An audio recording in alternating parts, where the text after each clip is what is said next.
projects we've ever done. And so we're hoping to involve hundreds of people in creating the tapestries in 2 phases. The first phase is to help us decide what goes on the tapestries. So we're having meetings in the next 6 weeks or so all over the borough. Look out for posters in libraries in particular that will point you to them, where we're asking local people to help us decide what is unique about their area, what's the history, what's the famous people that may have come from there, what's unique about their own communities. And with 11, I mean, you've set yourselves quite a task, haven't you? I know. it keeps growing. At first it was 12, then we're down to 11 because we're going to do a large one in the middle which will represent Walsall town, probably have an image of the borough map on it as well. And where are these going to be housed? Because everybody needs to be able to see them, don't they? Well, this time next year they'll be touring the borough as a group, as a whole collection. So we're talking to different venues at the moment about being the keeper and the host of the final tapestry in their area, but also taking a turn at having the whole set and creating some special events for people to come and see them. So how are you going to decide how big these are? Because if in one area you get a lot of people involved and another area you don't get quite so many, you could have one that size and you could have one that size, couldn't you? Well, we have a sewing team. Right. We're recruiting local people who are really good at sewing, who will be a keeper of a tapestry, if you like. There'll be 11 keepers, and they're part of the sewing team. And at the moment we're deciding what shape and size these should be. So they grow and shrink with every conversation. So they will need to be a cohesive shapes and sizes. There'll be one for each town.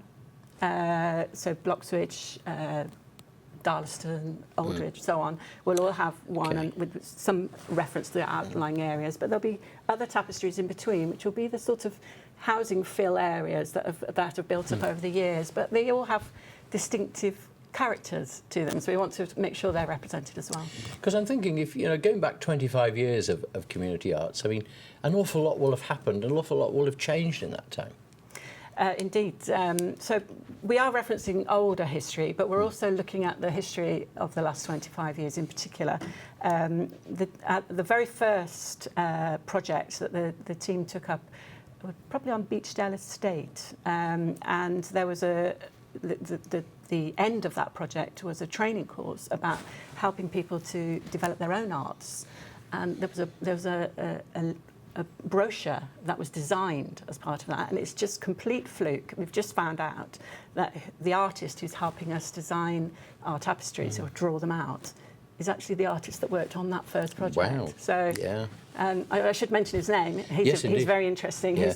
He's called Hunt Emerson, and he's famous for working on the Beano. So, wow. So we have to get him in sometime and show his Beano memorabilia. Everybody knows all about the Beano, and yeah. It won't be in the Beano style. No, I was going to say, do you suspect that on one of these there's going to be a little Dennis the Menace figure in a corner with a catapult? It would be quite cool to do that. It would be good, that, wouldn't it? That would be good. People would like that. So the people who are going to do this, I mean, do they have to be really good with a needle? There'll be different layers. So we're hoping that there'll be some sewing groups. I had a call from a lady today who just picked up the information off, I'm not sure where she got it from. I think it might have been a Facebook post. And she's doing a diploma at the needlework, the National Needlework College, and so she's a very skilled sewer.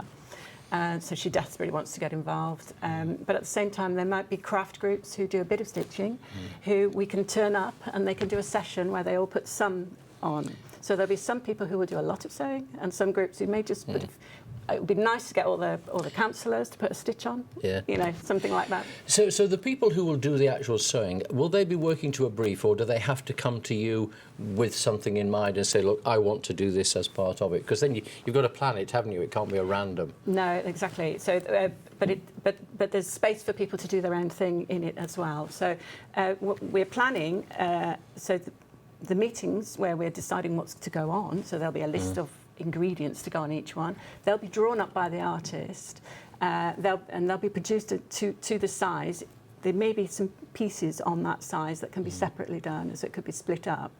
But within it, we hope that there'll be border areas where people can put their own little interpretation, their own ideas as time goes on, there'll be things we haven't thought of that would be nice to include. I was very interested in finding out a sewing story, if I could, to go with the Silver Thread project.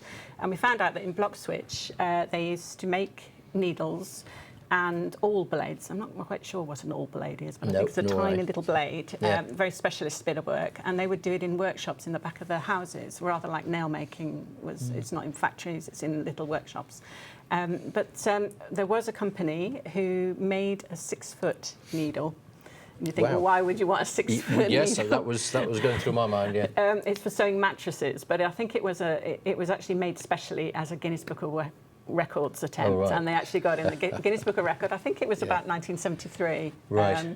So they actually got in there. Because this whole idea of the silver thread running through it is a nice one, isn't it? It kind of brings the whole project together, I think. It brings all the disparate areas of Walsall into one, so they'll work as a set. Yeah.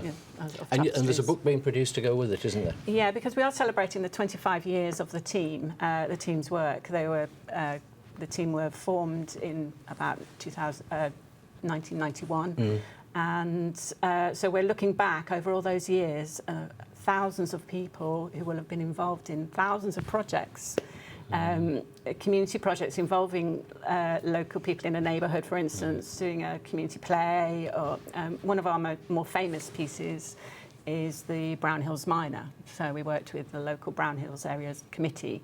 They wanted a statue of a miner, and we kind of took it beyond their expectations. And as the funding grew, we went back to them. And a nice story about that is that we kept going back to the artist and saying, "Can you make it bigger?"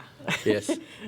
They reached a point where we said, "No, I've reached the point." And the nice thing is as well that I'm sure a lot of people who will get involved in this, from the point of view of actually putting it together, they will be coming with their own stories, won't they? That's what we're hoping. So we've got our first meetings in 11 areas where we're hoping that people will come and tell us A, about the history of the area, and B, about the things that are important to them about their area, and C, have they done anything with us in the past 25 years, and can they remember any of those projects? So I think, when all this is finished, because you've got a year, haven't you, going to launch this in a year's time, you're going to have so much material that 11 tapestries may not be enough. We thought, and the book won't be enough either. We've got a 100-page book. And you have obviously a solution to that. Yeah, we have a website.